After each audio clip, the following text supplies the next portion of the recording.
मीना कुमारी की फिल्म दिल अपना और प्रीत पराई का एक मशहूर गाना है।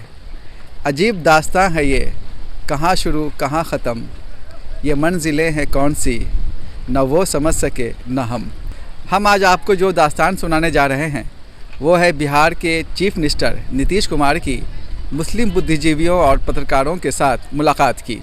इस मुलाकात के मायनों को समझने और समझाने का सिलसिला आज भी जारी है। बिहार के मुख्यमंत्री नीतीश कुमार इन दिनों समाधान यात्रा पर हैं और प्रदेश भर में लोगों से मिलकर समस्याओं का समाधान कर रहे हैं। समाधान यात्रा के बाद वो भारत यात्रा पर निकलेंगे। जैसा कि नीतीश ने खुद ऐलान किया है, 2025 के विधानसभा चुनाव से पहले वो बिहार की बागडोर deputy chief minister Tejashwi Prasad Yadav को सौंप देंगे। इससे पहले वो सारे कील कांटे दुरुस्त कर देना चाहते हैं। इसी सिलसिले में नीतीश ने नए साल के मौके पर 2 दिसंबर को चुनिंदा मुस्लिम बुद्धिजीवियों और पत्रकारों से मुलाकात की। जिस तरह से मुलाकात का आयोजन किया गया, उसके अब कई तरह के मायने निकाले जा रहे हैं।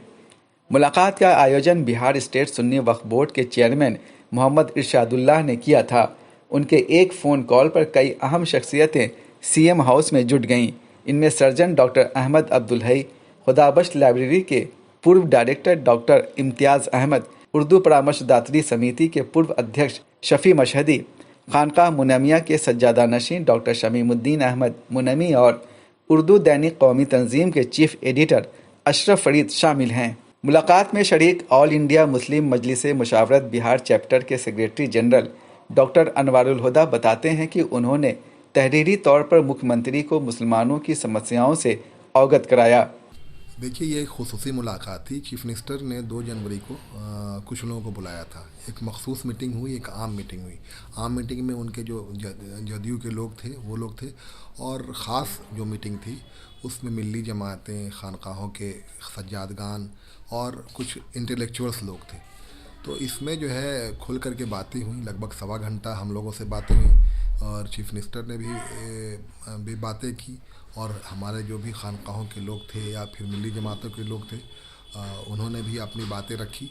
और हमने तो जो है जो मसाइल थे उसको लिख करके भी जो है ना चीफ मिनिस्टर को दिया, और कहा कि भाई इस पर संजीदगी से गौर करने की ज़रूरत है, क्योंकि जो मसाइल हैं अभी उर्दू के मसाइल या मिल्लत के मसाइल वो मुँह बाएँ पड़े हैं, और लगभग 4 सालों से 5 सालों से कोई काम ही नहीं हो रहा है। जैसे सबसे बड़ी बात यह कि इन्होंने सेकेंडरी और हायर सेकेंडरी स्कूल्स के मानक मंडल में चेंज कर दिया, जिससे जो है उर्दू का मामला ही ख़त्म हो गया, वजूद ही ख़त्म हो गया। उर्दू टीईटी वाले 8 साल से जो है इंसाफ के लिए लड़ रहे हैं, वो लोग पास थे, उनको फेल कर दिया गया, और आज तक जो है वो रोड खाक छान रहे हैं और इनके साथ इंसाफ नहीं हो रहा है। इसके अलावा भी उर्दू एकेडमी 4 साल से खाली है। आपको मुशावरती कमेटी जो है कई साल से खाली है। आपको सबसे अहम जो है मदरसा एजुकेशन बोर्ड के चेयरमैन नहीं है उसमें। आपको अखिलती कमीशन का चेयरमैन नहीं है। गर्ज ये कि चारों तरफ से जो है अनारकी है। लेकिन अखबारों में छपा कि नीतीश ने 2024 के लोकसभा और 2025 के बिहार विधानसभा चुनाव के मद्देनज़र मुसलमानों को AIMIM के ख़तरों से आगाह किया। उन्होंने मुलाकात करने गए लोगों से कहा कि AIMIM के चुनाव लड़ने से जहां मुस्लिम वोट बिखरता है, वहीं आम वोटर पोलराइज होता है। इसका फ़ायदा सांप्रदायिक शक्तियां उठा ले जाती हैं। नीतीश ने मुस्लिम बुद्धिजीवियों और पत्रकारों से कहा कि उनके कार्यकाल में मुसलमानों के लिए जो काम किए गए हैं उनका वे प्रचार प्रसार करें। वरिष्ठ उर्दू पत्रकार डॉक्टर रेहान गनी कहते हैं कि ऐसे में इस मुलाकात का ना तो कोई मायने मतलब है और ना इसका कोई रिजल्ट निकलने वाला है। ये मुलाकात बहुत ही अहमियत की हामिल थी। वो इसलिए कि एक अरसे के बाद मिली और मजहबी रहनुमाओं और सहाफ़ियों को मौका मिला था वज़ीर आला से मुलाकात करने का। मुझे जहाँ तक इल्म है, काफ़ी अरसे से उर्दू के कुछ इदारे, कुछ तंजीमें वज़ीर आला से मुलाकात करके उनसे मसाइल पर गुफ्तगू करना चाहती थी, लेकिन ये मुलाकात के नतायज इसलिए बरामद नहीं हो सके कि वहाँ मजबूती के साथ वज़ीर आला के सामने न तो उर्दू के मसाइल रखे गए सही तरीके से और न अक़लियतों के मसाइल रखे गए। होना तो ये चाहिए था कि कोई शख्स भी वो गुफ्तगू इस तरह से शुरू करता कि रियासती और मरकज़ी हुकूमत की तरफ से अक़लियतों की फ़लाह बहबूद के लिए कई मंसूबे चलाए जाते हैं। इन मंसूबों का सालाना बजट भी है। वज़ीर आला के सामने इस बात का जायज़ा लेना चाहिए था कि जो मंसूबे, कई मंसूबे हैं, एक आध दर्जन मंसूबे हैं रियासती और मरकज़ी हुकूमत के अक़लियतों की फ़लाह बहबूद से मुतल्लिक़। इन मंसूबों का सालाना बजट क्या है और ये बजट जो हुकूमत देती है वो किस हद तक जानते हैं अक़लियतों के लिए या उर्दू के सिलसिले में उन पर अमल हो रहा है या इस बजट का इस्तेमाल हो रहा है, इसका जायज़ा लेना चाहिए था। लेकिन ऐसा कुछ भी नहीं हुआ। दूसरी तरफ अल्पसंख्यक कल्याण मंत्री मोहम्मद जमा खां कहते हैं कि नीतीश सरकार मुसलमानों के लिए ढेर सारे काम कर रही है।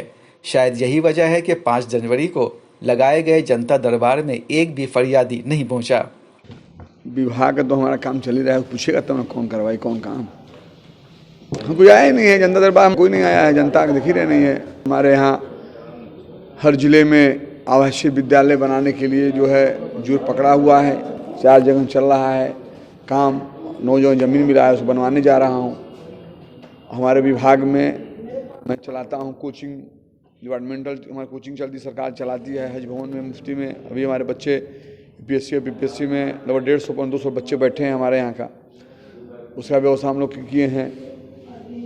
हमारे यहाँ जुडिशरी से लेकर यूपीएससी से लेकर कोचिंग में तैयारी कराता हूँ। हमारे यहाँ ऋण का मामला था, सारा ऋण हर जिला में चला गया है, जो आप जान भी सकते हैं, पता भी कर सकते हैं। हमारे यहाँ हॉस्टल का मामला है, हॉस्टल 53 हॉस्टल संचालित है, 9 हॉस्टल में काम लगा हुआ है। हमारे यहाँ खादान हर बच्चों को हर महीने में मिलता है 15 किलो अनाज, जानते हैं, मुफ्त में व्यवस्था है। पहले था कि जनरल में नहीं मिलता था, अब तमाम जो मुस्लिम समाज के हैं, अपर कास्ट हो, मेरे भाई अति पिछड़ा जो भी मेरे समाज के हों, मुफ्त में सब व्यवस्था हम लोग किए हैं। पहले था कि लोन हम लोग देते थे तो लोन में 5% लगता था, आज उसको मैं ख़त्म कर दिया हूँ। हमारे अति पिछड़ा समाज, मुस्लिम समाज के मैंने जो ख़त्म किया अपने नेता के निर्देश पर कि उस ख़त्म हो गया 5%, 1% जनरल को लोगों के लिए ब्याज का मैं किया। अल्पसंख्यक कल्याण मंत्री के दावे के उलट राष्ट्रीय अल्पसंख्यक आयोग की मेंबर रिंचेन लामू कहती हैं कि जागरूकता के अभाव में अल्पसंख्यकों को उनके लिए तैयार की गई योजनाओं का लाभ नहीं मिल रहा है। पटना, गया और वैशाली ज़िले का दौरा करने के बाद 2 जनवरी को लामो ने मीडिया कर्मियों को बताया कि उन्हें कब्रिस्तानों पर नाजायज़ कब्ज़े की शिकायतें मिली हैं। हम कमाने योग्य बन सकते हैं, उनको उसी लेवल के, उसी हिसाब से जो है स्किल डेवलपमेंट ट्रेनिंग्स दिए जाते हैं, जो बिल्कुल ही जो बेनिफिशरीज है उनको फ्री ऑफ कॉस्ट मिलता है। और इन सब के बारे में जब तक जागरूक ना हो तो लोग उसका फ़ायदा नहीं लेते हैं। तो ज़्यादा से ज़्यादा अगर हम स्किल डेवलपमेंट ट्रेनिंग्स लोगों को देंगे, ज़्यादा से ज़्यादा लोग जॉब के पीछे भागने वाला ना बनकर जॉब गिवर बन सकता है, जॉब देने वाले बन सकता है। ये भारत सरकार का मुख्य उद्देश्य है। तो इस तरह के कई स्कीम्स है, उनके बारे में हमने लोगों से बात किया, लोगों को बताया। साथ ही साथ डिपार्टमेंट के हमारे एडमिनिस्ट्रेशन के लोग भी साथ में बैठ के बाकी जो हमारे स्टेट लेवल के जितने भी स्कीम्स हैं, क्या क्या योजनाएं चल रहे हैं, उनके बारे में भी अल्पसंख्यक समुदाय के लोगों से बातचीत की, जिसके माध्यम से सेंट्रल और स्टेट दोनों में क्या क्या स्कीम्स चल रहे हैं, किन किन चीज़ों से हम फ़ायदा ले सकते हैं, लोगों में ये सारी चीज़ें हमने डिस्कस किया। और हमने उनसे भी सुने, उनके भी जो भी ग्रीवेंसेस थे आमने सामने बैठकर डिस्ट्रिक्ट एडमिनिस्ट्रेशन के साथ बैठकर उनसे सुने और उन सब का हमने निर्देश दिया कि वो डिस्ट्रिक्ट लेवल पे जो भी प्रॉब्लम्स है वो कैसे सॉल्व किए जा सकते हैं और स्टेट लेवल तक हम जो पहुंचाने की ज़रूरत है। अभी हमने स्टेट लेवल पे भी हमने वो सारे इश्यूज उनके सामने रखे। इश्यूज जैसे ग्रेवयार्ड के इश्यूज है, जैसे क्रिश्चियन कम्युनिटी के हो गया या मुस्लिम कम्युनिटी के हो गए, सिख कम्युनिटी के भी है, जो ग्रेवयार्ड को फेंसिंग वगैरह लगाना हो या इलीगल इंक्रोचमेंट कुछ है, ऐसे भी कई लोगों ने बात किया। इन सब का हमने रिपोर्ट मांगा है। मुसलमानों की समस्याओं से खुद नीतीश कुमार को समाधान यात्रा के दौरान सीतामढ़ी में रूबरू होना पड़ा। एक पत्रकार ने उन्हें बताया कि वेतन न मिलने के अभाव में मदरसा टीचर हल जोत रहे हैं। सीतामढ़ी के दो बड़े मुद्दे सर, मदरसा शिक्षकों का वेतन बाकी है, 22 महीनों से कई शिक्षक मर गए, हल चला रहे हैं, वो हल जोत रहे हैं, उनका कुछ नहीं हो पा रहा है। और सीतामढ़ी का रीगा मिल जो 50,000 परिवारों से जुड़ा हुआ, ये बड़ा ज्वलनशील मुद्दा है। मदरसा का नहीं मिला, मदरसा शिक्षकों का अटका हुआ सर 3 साल से, आप देख लीजिए, टीचर हल चला रहे हैं सर। सीतामढ़ी शुक्रिया।